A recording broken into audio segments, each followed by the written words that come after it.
好啦，咁我哋揭到嚟 page 4啦，都會同大家做一啲課堂活動嘅。咁首先我哋睇下課堂活動1先。咁點解用舊咗嘅硬幣咧，表面通常都係暗晦無光咧？嗱，大家都知道咧，硬幣咧通常都係由金屬去製造出嚟嘅。咁金屬咧就去能夠同空氣之中嘅氧咧產生個化反應嘅，尤其係表面嗰啲金屬啦。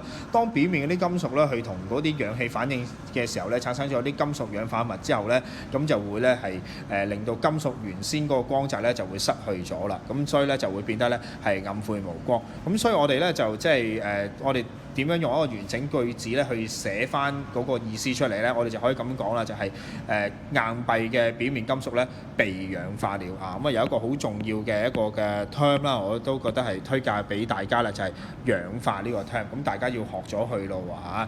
好啦，咁另外咧就係第2條嘅課堂活動啦。咁其實咧呢度就講緊咧就金屬一啲儲存嘅方法啊。原來咧金屬嘅儲存方法同佢嘅活性咧都好有關係㗎。譬如我哋可以咁樣舉3種嘅金屬啦。嗱，呢個咧就係 sodium 咧，我哋嘅中文名咧我哋就係叫做鈉啦。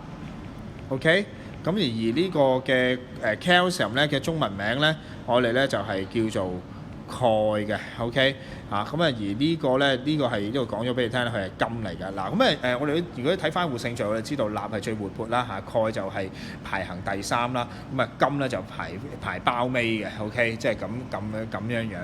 嗱，咁唔同嘅活性，咁用唔同嘅儲存方法咯。譬如鈉咁樣排第2嘅金活性序，即係非常之活潑啦，係咪？佢咁活潑嘅話咧，我哋真係要用盡一切嘅方法咧，係隔絕咗佢同空氣入邊嘅氧同埋水分去反應咁，所以我哋就會將佢咧儲存喺一種嘅無色嘅液體之下，就係石蠟油。所以你見到佢咧呢度浸咗喺啲油入邊，可能張相睇得唔係好清楚啦。OK， 得唔得？睇實物會好啲。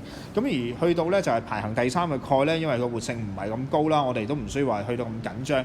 咁我哋只要咧將呢啲比較即係活潑嘅金屬咧放喺啲密封容器咧，就已經咧即係都隔絕咗大部分嘅氧，都唔使驚佢即係會變咗質㗎啦咁樣樣。咁至於去到金呢啲咁活潑咁不活潑嘅金屬咧，甚至乎我哋都唔需要採取任何嘅預防措施，我哋都唔需要擔心佢同氧咧係去進行化反應嘅。咁所以你見到咧佢咧就唔需要用特別嘅方法儲存。所以我哋話咧就係越活潑嘅金屬咧，我哋咧就越咧係要提高警覺，提高警覺，用一啲更加即係有效措施咧，去防止佢同氧或者係嗰個嘅水分咧去反應嘅。咁一啲唔活潑嘅金屬咧，就我哋唔需要咧用啲任何嘅方法咧去即係特別去處理佢嘅。